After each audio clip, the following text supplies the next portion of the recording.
John Bولنجر invented Bolinger Bands in the 1980s to track market volatility while trading equities on the stock market. Beginning and advanced traders can also use this technical indicator to trade ranging markets quite effectively. Let's see how. Let's start with, say, an hourly chart on cable.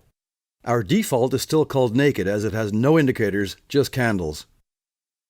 Click on the Indicators list, Trend and Bolinger Bands. A dialog box appears.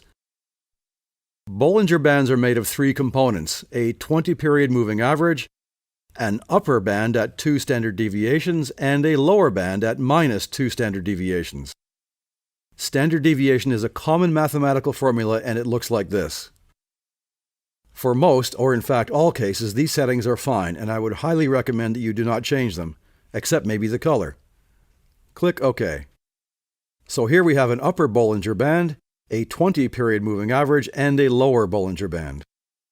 There are a few situations where a beginning trader may not want to use this indicator. This is one of them. Here we have a series of trending markets almost one after the other. A simple strategy using Bolinger Bands includes looking for ranging markets. Having said that, one of the other uses of Bolinger Bands is to identify the Bolinger squeeze. These constrictions are caused by low volatility in price action. The premise is that low volatility can often precede high volatility. In these cases, it turned out to be true. Using Bolinger Bands to trade a ranging market such as this one on $Swiss 15-minute chart might look simple. A simple strategy might include trading a reversal once a candle's wick touches an upper or lower Bolinger Band. Or do we wait for a second confirmation candle? Or do we trade only when a candle closes beyond the band? In this case, trading the Asian session, we may have just broken even, so we might need some help. Bolinger Bands are often used with an oscillator. Return to your indicators list and select Oscillators and Stochastic Oscillator. Change no settings and click OK.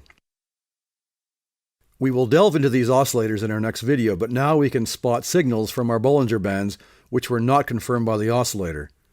Basically, if we had followed our Bolinger Bands and these candles, we would not have produced profitable trades.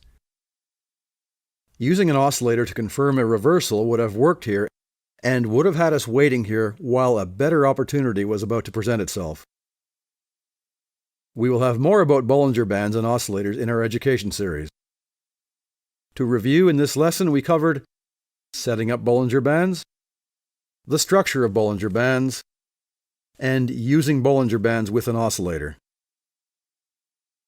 In the next lesson we will look at oscillators.